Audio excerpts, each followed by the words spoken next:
Šajās divās nedēļās, diemžēl, mēs bijām liecinieki tam, cik patiesībā Latvijas iekšējā drošība var būt trausla. Mēs piedzīvojam to, ka atsevišķas organizācijas, politiķi sastapējās nesaskaņas, atsevišķas amatpersonu pazemojumi, kas tika vērsti kā lamu vārdi tautas virzienā un iesaistoties sabiedriskajiem mēdījiem, kā dažās dienās tika sašķelta Latvijas sabiedrība tieši Stambulas konvencijas jautājumā. Sašķelta sabiedrība ir pats bīstamākais, ja mēs runājam par valsts iekšējo drošību. To nedrīkst pieļaut, tas tā nedrīkst būt. Par Stambulas konvenciju par vardarbību pret sievietēm. Šajā sakarā es gribētu teikt, ka vardarbība ir visur. Diemžēl vardarbība ir skolās, vardarbība ir uz ielas, vardarbība ir darbvietās, vardarbība ir ģimenēs. Mums jāskatās plašāk, ja mēs gribam samazināt vardarbību mūsu Latvijas valstī, un tas ir jādara. Svarīgi ir saprast, kas ir šie cēloņi. Daudz runāja par vardarbību kā tādu, bet maz, vai ja ne pat, es pat nevienu interviju nedzirdēju, kur speciālisti runā par cēloņiem un ko darīt. Ja mēs cīnīsimies tikai sakām, daudz kas nemainīsies. Ir jāatrod cēloņi un jārisina tie. Tāds ir mūsu kopējais uzdevums. Par Stambulas konvenciju. Es izlasīju divreiz latviešu valodā, vienreiz angļu valodā. Mani pārsteidz daudz pozitīvu lietu, kas šeit rakstīts ir, ja mēs runājam par vardarbības ierobežošanu. Lūk, man vēl pārsteidz tas, kad ir 12. pantā, 4. punktā rakstīts, kad dalības valsts veic vajadzīgos pasākumus, lai mudina visus sabiedrības locekļus un īpaši vīriešus un zēnus aktīvi sniegt ieguldījumu, lai novērstu vardarbību. Un kāpēc man tas priecēja? Tāpēc, kad mēs izdzīvošanas skolā strādājam, mums ir apmācība notikuma programmas gan jauniešiem puišiem, kurā mēs tad viņiem stāstam par to, kā veidot cieņpilnas attiecības gan ar vecākiem, gan ar skolotājiem, gan ar klases biedriem, gan savā starpā, gan ar meitenēm. Ja, to mēs darām tādā veidā, mēs īstenojam šo Stambulas konvenciju arī un mazinām vardarbību sabiedrībā. Un, protams, arī mums ir programmas tēviem un vīriem, kur arī mēs mācām par to, kā veidot jēgpilnas nozīmīgas attiecības ar bērniem, attiecības ar savām sievām.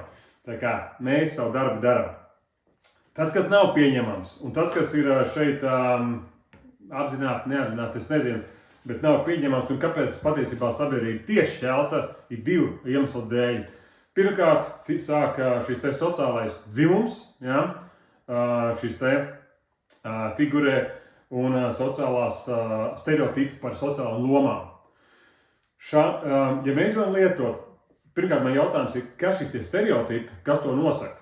Šeit nav minēti, kas tie par stereotipiem ir.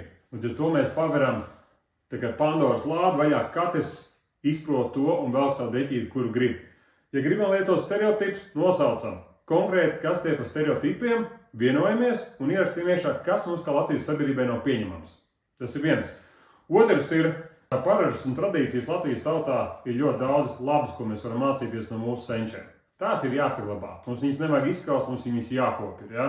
Vienkārši mums ir pašiem jāapzinās, jāvienojās, kas ir tās vērtības, ko mēs gribam paturēt, un kas varbūt ir, kas nāk līdz no pagātnes, varbūt no kā mēs, kas, varbūt nav tās labas vai stereotipi par to, ka vīrietis dominē pār sievieti, piemēram, ja? Bet tad nosaucam konkrēti vārdos šīs stereotipus, kas mums nepatīk. Un otra lieta, jā, šis sociālais dzimums, un tam šeit nav jābūt, jo tas šķeļ Latvijas sabiedrību. Un mēs, kā sabiedrība, atcerieties, cik nesen bija skolās gribēja iepludināt šos te seksuālās izglītības jautājumu un atbildi, ja? Par šo te piparkūka vīriņu vai piparkūka sievieti, es nezinu, grūti pateikt, ja? Jūs atceraties. Un mēs, kā sabiedrība, vecāki pateicām, lielākā daļa sabiedrības pateica, šī ideoloģijai par sociālo dzimumu, par entajiem dzimumiem, šim mūsu izglītības iestādēs, mūsu bērnu prātos, šim te nav jābūt. Tam nav vietas. Līdz ar to šīs lietas ir jādala, ja? Runājot par Stambulas konvenciju. Lūk, tuvojas valsts svētki, ir tāds divējāds sajūts. Atskatoties uz šiem pēdējām dienām, ir ļoti, ļoti slikts pēcgars par to, ko mēs piedzīvojam. Sabiedrība kopumā. Un es domāju, ka ret kurš varētu teikt, jā, tas bija kaut kas labs. Es domāju, ka lielākā daļa pateikt, tas bija kaut kas, kā lai pasaka vārds, tāds pretīgs un ļauns. Mēs ieraudzījām savu sabiedrības kaut kādu to tumšo seju, cik patiesībā mēs varam ātri vien sanaidoties. Tam tā nav jābūt. Un tāpēc tomēr svinām svētkus un atgādinām saviem bērniem, lai rādītu saviem bērniem, atgādināt sev, ka mēs varam celt šo sabiedrību, bet celt mūsu valsti, padarīt daudz labāk. Bet tam ir nosacījumi. Mums jāspēj sarunāties, mums ir jāspēj uzklausīt vienam otru, mums jāspēj cienīt vienam otru. Un tikai tādā veidā mēs atrast kopējās nevis vērtības, kas šķeļ, bet mums jāvienojas par vērtībām, kas mūs vieno. Tikai tādā veidā mēs varēsim pastāvēt un būs droši par, kas saka, nodrošināt tādu spēcīgu kodolu mūsu valstī, kas esam mēs paši veidojam šo kodolu kā nācija. Nu, lūk, valsts svētku laikā amatpersonas teiks dažādas uzrunas. Es tikai nezinu, kā viņām būs, ja dažas dienas atpakaļ plūda apvainojumi, straums un pazemojumi Latvijas tautas daļai. Un kā tas tagad būs? Kā tribīnēs 11. 8. novembrī un runāt par cieņu, par patriotismu, par drošību, par patstāvēšanu, par valsts būvēšanu. Ja necik sena vēl lietoja pazemojošus vārdus. Nezinu, kā viņiem būs.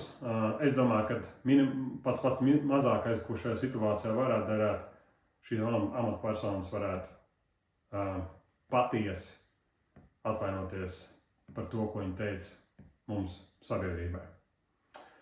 Bet patiesi. Priecīgs svētkus un lai Dievs svētī Latviju.